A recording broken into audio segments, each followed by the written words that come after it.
Bharat Ratna doctor Bhimrao Ambedkar को कोटि कोटि नमन। ये कार्यक्रम डॉक्टर भीमराव अंबेडकर के जीवन पर आधारित है, जहां भारत की जनता के प्रति उनके योगदानों को पूरी सजगता से चित्रित और रेखांकित करने का प्रयास है। कार्यक्रम में दिखाई गई घटनाएं लब्ध प्रतिष्ठ पुस्तकों से ली गई हैं। इस कार्यक्रम के जरिए चैनल की ओर से एक विश्वसनीय, सजग और सकारात्मक प्रयास है कि डॉक्टर बाबा साहेब भीमराव अंबेडकर के जीवन की संघर्ष यात्रा एवं गौरव गाथा पूरे आदर के साथ घर घर पहुंचे और उनके योगदानों से सभी संपूर्णता में परिचित और आह्लादित हों। नहीं, फिर तो भैया ये पाप है, चोरी है ये। मुझे नहीं चाहिए, आप वापस ले जाइए। पर भीम बाला तुम इन छोटी जात के लोगों के लिए चोर भी बन गए। सूर्यकांत किसी काम से बाहर का गया, तुमने उसका फायदा उठाया। बड़े साहब, ये फाइल इन लोगों के लिए बहुत जरूरी है। इसका इस्तेमाल करके शायद ये लोग अपना घर बचा लें। बाला, ये फाइल मुझे दे दो। बाला भैया, आप दे दीजिए फाइल, अब दे दीजिए। अब तुम्हारी नौकरी तो गई, जेल में जाओगे अलग से। देखिए सर, उन्होंने गलती जरूर की है, लेकिन ये चोरी नहीं है। ये अपने तरीके से हमारी मदद करने की कोशिश कर रहे थे। मदद के नाम पर तुम चोरी को सही साबित नहीं कर सकते। बड़े साहब, बहुत गरीब है ये सब लोग, थोड़ी मदद हो जाएगी तो इनका जीवन मुश्किलों से बच जाएगा। तुम पहले अपने आप को बचा लो, बाकी बाद में देखेंगे।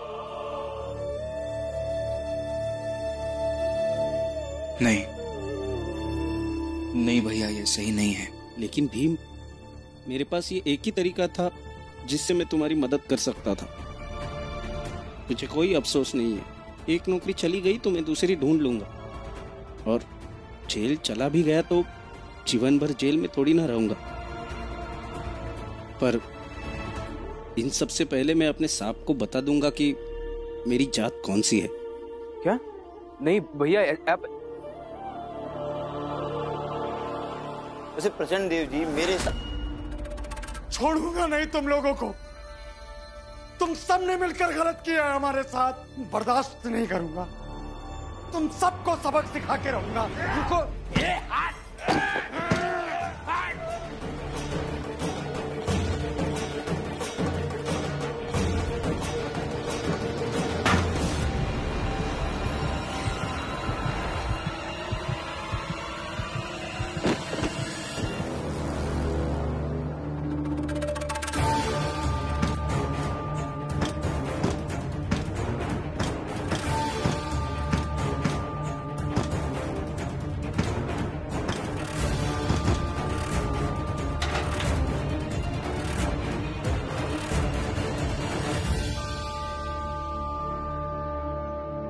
साहब से मिलकर ये सब बताना हुआ।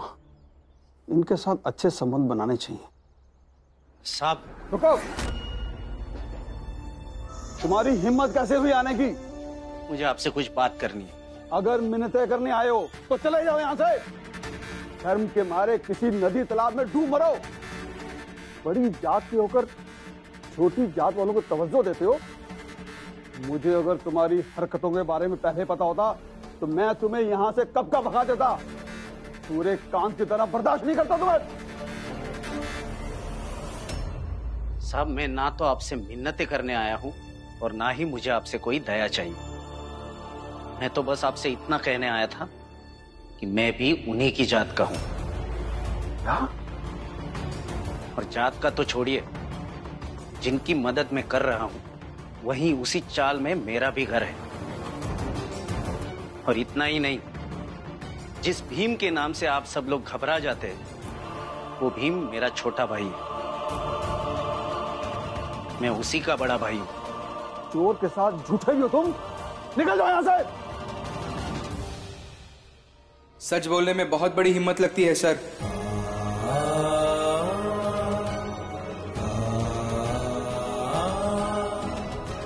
और आज मुझे बहुत अच्छा लग रहा है, क्योंकि मेरे बाला भैया ने सच बोलने की हिम्मत दिखाई। तुम फिर बहस करने आ गए हो? बहस करने नहीं आया हूं सर, कुछ काम से आया हूं। बोलो, क्या काम है? उल्लास साहब नाम के जो बड़े बिल्डर हैं, उनके बारे में सब जानकारी चाहिए मुझे। उन्होंने आज तक कहाँ कहाँ घर बनाए हैं, कितने घर बनाए हैं, सब कुछ जानना है। तुम मेरे को बेवकूफ समझते हो? जिसका आरोपी तुम्हारा भाई है, तुम वही चीज देखने आए हो? आरोपी? आरोपी नहीं है ये। इनकी गलती बस इतनी थी कि फाइल उठाकर मुझे दिखाने यहां से बाहर लेके आए, जबकि बड़े आराम से मुझे यहां ऑफिस में बुलाकर यही बैठाकर ये फाइल दिखा सकते थे। क्योंकि एक नागरिक होने के नाते मुझे पूरा अधिकार है कि मैं फाइल को देख सकता हूं। तो बेहतर यही होगा कि आप ही ये फाइल मुझे दिखाइए। सर दिखा दीजिए।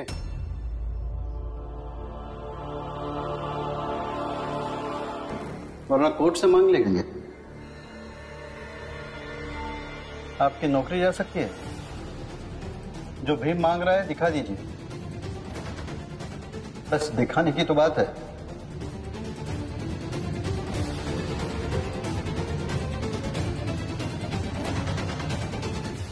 ये लीजिए।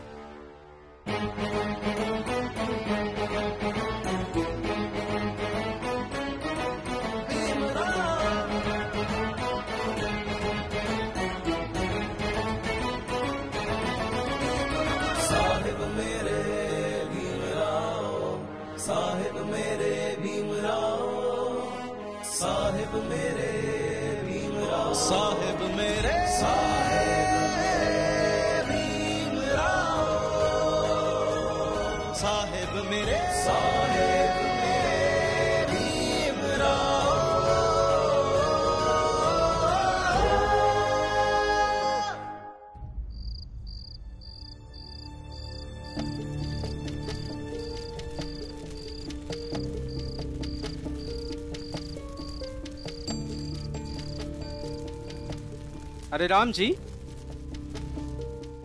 भुवन का तो कुछ पता ही नहीं चल रहा। पता नहीं कहाँ गायब हुई गवा। पूरा इलाका देख लिया, लेकिन भुवन कहीं नहीं मिला। आइए भैया।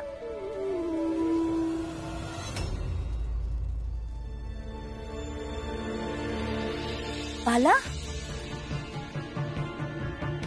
तुम यहाँ क्या करने आए हो? बाबा, बेटा होने के नाते नहीं, लेकिन ऐसे ही बाला भैया को यहाँ रहने की अनुमति दे दीजिए, क्योंकि इन्होंने बहुत बड़ा साहस दिखाया है। अपने ऑफिस में साहिब को बता दिया कि इनकी जात क्या है,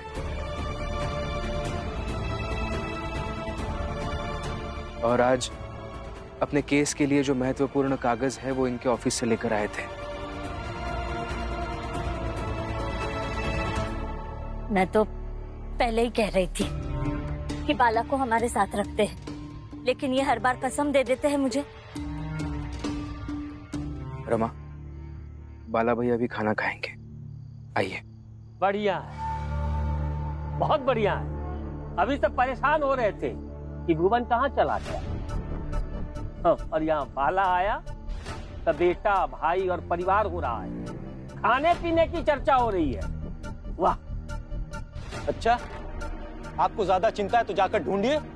हम लोग तो सुबह से ढूंढ ही रहे हैं, नहीं मिल रहा है तो क्या करें? हाँ? नहीं मिला? मतलब भुवन काका अभी तक नहीं मिले?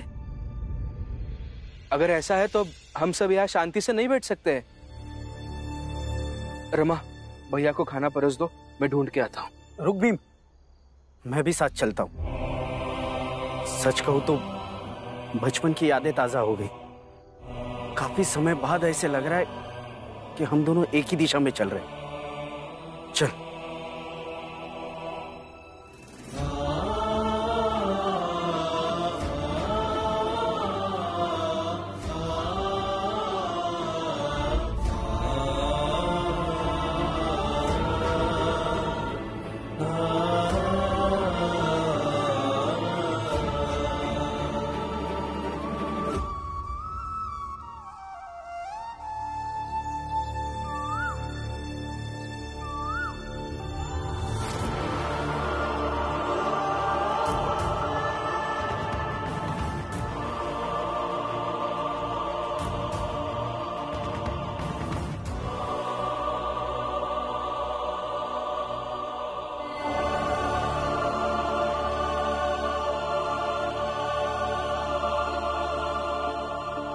भुवन काका, ये कैसे हुआ सब? भुवन ने आत्महत्या कर ली। मेरी आई झूठी थी, उसने हमेशा मुझे राजा बेटा कह के बुलाया। उसने कभी क्यों नहीं बोला कि मैं राजा बेटा नहीं, मैं एक छोटी जात का आदमी हूं जिसके साथ कोई कुछ भी करके जा सकता है। इनकी ऐसे नहीं सुनेंगे, मैं इनको छोड़ूंगा नहीं, बदला लेकर रहूंगा। हमारे चाल में भुवन रहता है ना, आप सबसे बदला लेने निकला है। उसे बदला लेने आने दो, हम उसका अच्छी तरह से हिसाब कर देंगे। और वो हिसाब हमें भी याद रहेगा और तुम सबको भी। लेकिन भुवन, तुम तो उन लोगों से लड़ने के लिए गए थे और अपनी जान दे दी। अरे हम तो पहले से ही कह रहे हैं कि बड़ी जात के लोगों से लड़ाई में कोई मतलब है नहीं है। अब देखना कैसे एक एक करके हम सबके जान जाएगी।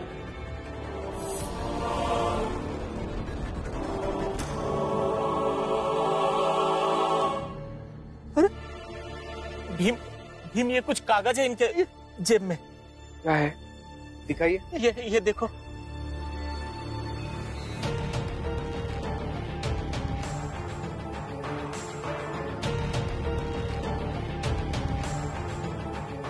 क्या लिखा है इसमें? इसमें लिखा है कि ये अपनी लड़ाई हार गए, आगे नहीं लड़ पाए और अपनी जान दे दी। पूरी चिट्ठी पढ़ी ना, क्या लिखा है उसमें? हाँ,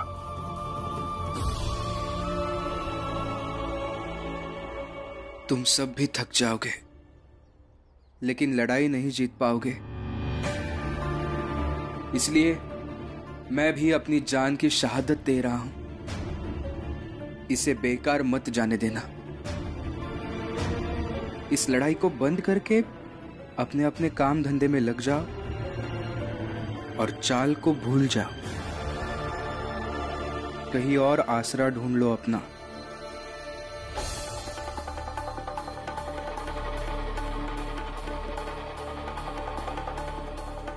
लेकिन उल्लास जी, वो भीमराव ये जरूर सोचेगा कि इस भुवन को पढ़ना लिखना नहीं आता है, तो फिर उसने ये चिट्ठी कैसे लिखी? हाँ, जरूर सोचेगा। इसलिए मैं इसमें यह भी लिख देता हूं, भीम, मैं तुमसे अपने दिल की बात करना चाहता था और मुझे लिखना नहीं आता था, इसलिए मैंने ये किसी और से लिखवाया है। अरे मैं तो पहले ही कहता था कि हम ऊंची जात के लोगों से लड़ाई करके नहीं जीत पाएंगे। ये भुवन बदला लेने के लिए गया, अब क्या हुआ? बेचारे की जान चली गई। अब देखना ये भुवन जैसा। आप चुप रहिए जरा। क्या चल रहा है यहाँ पे? आप क्या बातें किए जा रहे हो? राम जी, हम लोग भुवन का अंतिम संस्कार बहुत अच्छे से करेंगे ताकि हमारी जात का हर व्यक्ति भुवन की शहादत को हमेशा याद रखे। वाह लड़ाके!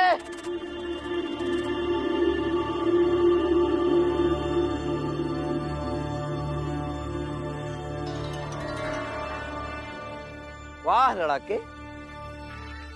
वैसे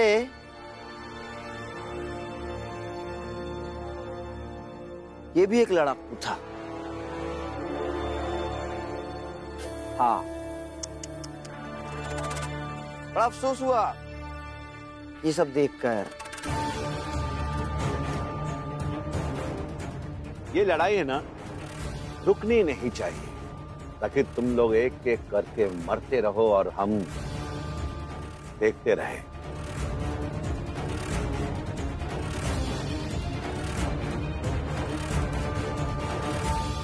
इसके मरने पर हमारी तरफ से फूलों की श्रद्धांजलि।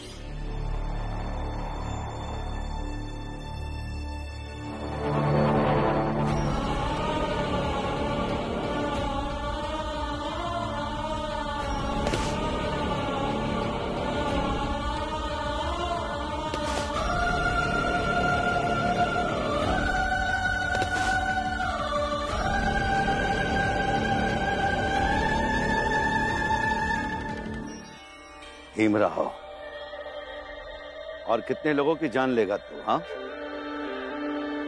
तेरी वजह से पहले हमारे भाई ने आत्महत्या की और अब ये।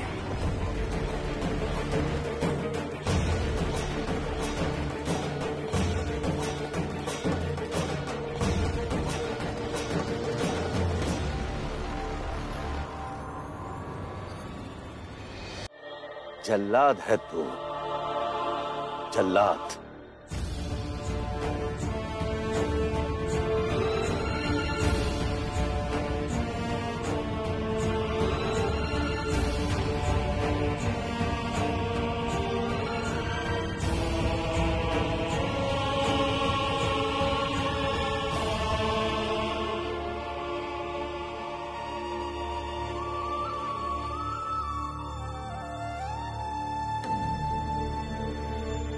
आप जरा मेरे साथ इधर आइए।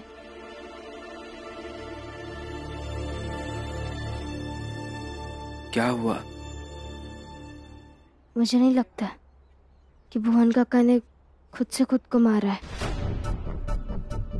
क्योंकि कुछ भी हो वो ऐसी बात नहीं सोच सकते जैसी बात इस चिट्ठी में लिखी है। और अगर ऐसा होता भी है तो ये चिट्ठी लिख कर दी किसने? भुवन काका खुद से तो लिख नहीं सकते हैं, किसी से लिखवाई होगी। और चाहे जिससे लिखवाई हो, उन्हें तो पता चल गया होगा ना कि भुवन काका मरने वाले हैं, तो उसने आके बताया क्यों नहीं? बताया क्यों नहीं? सही है तुम्हारी बात, मुझे भी शक हो रहा है।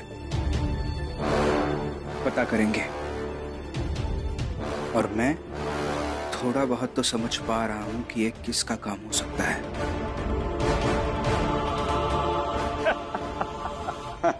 हम लोगों को सबक सिखाने चला था वो। कैसे आया था, याद है?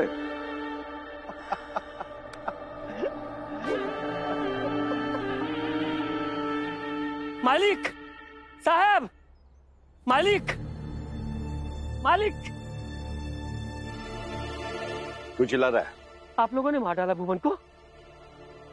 क्या बोला? आप लोगों ने मार डाला भुवन को।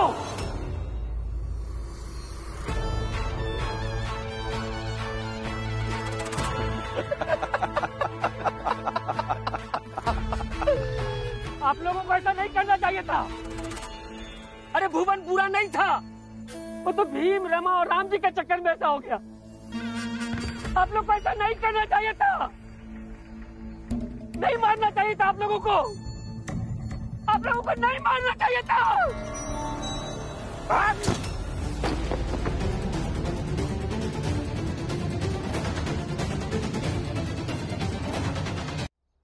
क्या रे हितेश, हाँ?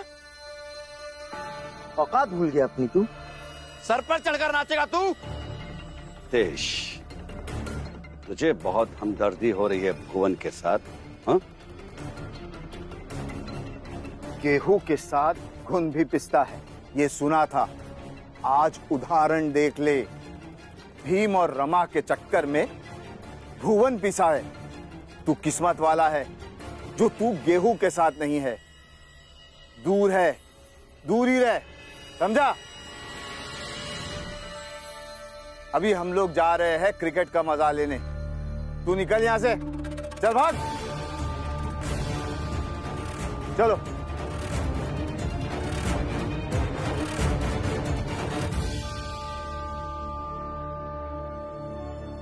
काकी, काकी, काकी। क्या हुआ? आपके पास प्रचंड जी का लिखा हुआ कोई कागज है क्या? क्यों? उनकी लिखावट मिलानी है। लेकिन हुआ क्या? काकी दे दीजिए ना, बाद में बताता हूँ, बहुत जरूरी काम है। कुछ होगा तो दीजिए ना। उनकी लिखावट? अरे हाँ, याद आया, उन्होंने अपने दोस्त के लिए एक चिट्ठी लिखी थी, लेकिन अभी तक भेजी नहीं है। मैं वही लेकर आती हूँ। हाँ।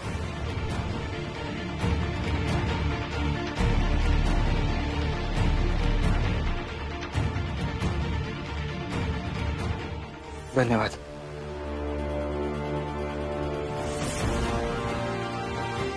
प्रचंड देव जी की लिखावट नहीं लग रही है, और नरोत्तम जोशी की हैंडराइटिंग में अच्छे से जानता हूँ, उन्होंने भी नहीं लिखा है ये।